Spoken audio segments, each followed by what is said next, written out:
the Ghost Riders of Black Mesa. Strange lights flickered over Black Mesa, casting eerie shadows that sent chills through the sleepy town below as rumors of ghostly riders spread like wildfire.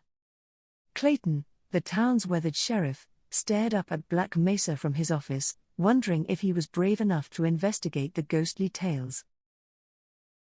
Ranchers spoke in hushed tones, their cattle mysteriously spooked at night, as if haunted by unseen spirits with sinister intentions. He didn't believe in ghosts, but he couldn't deny the evidence: wild horses fleeing, fences shattered, and strange markings on the land. Clayton's unease grew as he noticed strange hoofprints scorched into the ground, unlike any mark he'd ever seen in his years as a lawman. A messenger from the Navajo village arrived, bearing word that Awee, a medicine woman, might have answers to the mystery plaguing Black Mesa.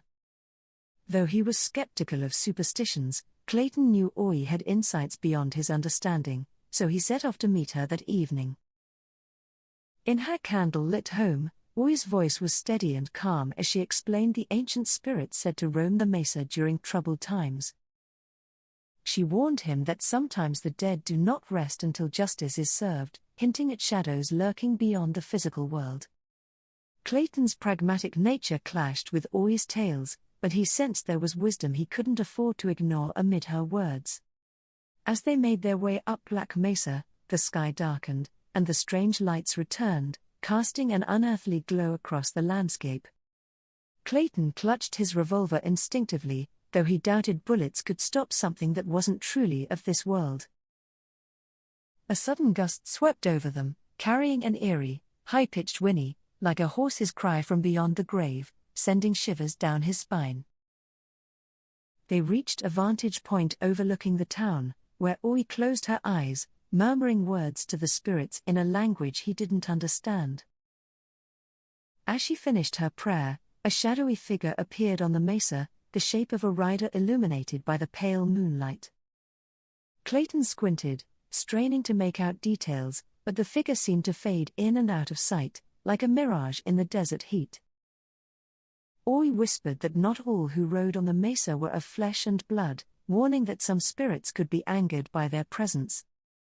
Ignoring his doubts, Clayton felt a chill and lowered his gaze, suspecting that perhaps there were more truths to Awee's words than he cared to admit. They descended the mesa cautiously, listening to the unnatural silence, broken only by faint, disembodied whispers in the wind. The next day, news spread of another ranch attacked, its fences destroyed, and cattle missing, deepening the town's growing fear. Clayton and Awee inspected the ranch, finding the same burnt hoofprints and eerie silence that seemed to follow each haunting. Tracks led them to a cave entrance hidden within the shadows of the mesa, a place shunned by the locals for generations. Clayton took a deep breath, his heart pounding, as he realized the legends might hold truth he was unwilling to confront. Awee reminded him that, while spirits might haunt, they rarely harm, suggesting there could be a more earthly explanation for the attacks. They ventured inside, navigating the darkness as faint echoes of footsteps and whispers danced along the cave walls around them. Deeper in the cave, Clayton noticed signs of human activity, discarded food, tools, and remnants of a campfire not yet cold.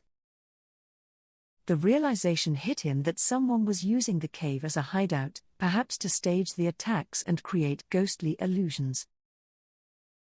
A sudden sound made them freeze, a metallic clank, like a boot against stone, echoing down the cavern's twisted pathways.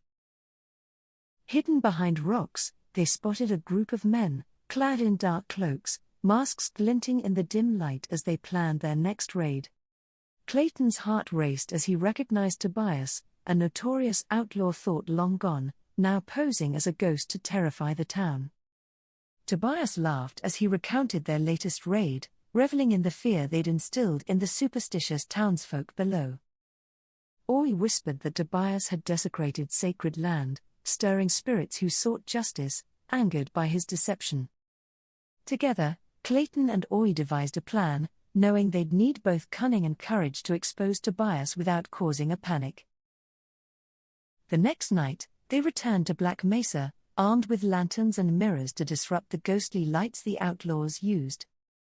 Tobias and his men rode out again, their ghostly illusions cast by strategically placed lanterns and mirrors to enhance their scheme. Clayton signaled Awee, who shattered one of the mirrors, revealing the gang's true forms as mere men on horseback. Confusion broke out among Tobias's men as their ghostly guise was disrupted, forcing them to confront their pursuers directly. Clayton confronted Tobias, gun drawn, challenging him to surrender or face justice for his cruel deception of the townsfolk.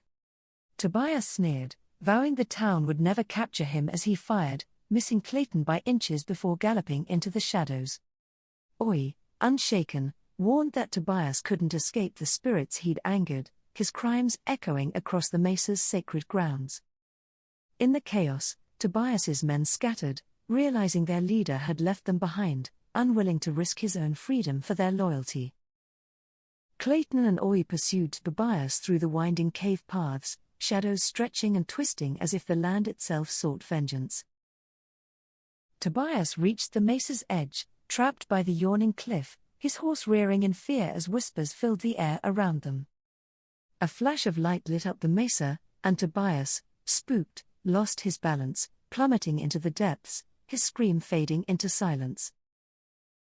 The remaining outlaws, seeing their leader vanish, surrendered quietly, haunted by the mesa's dark, vengeful power.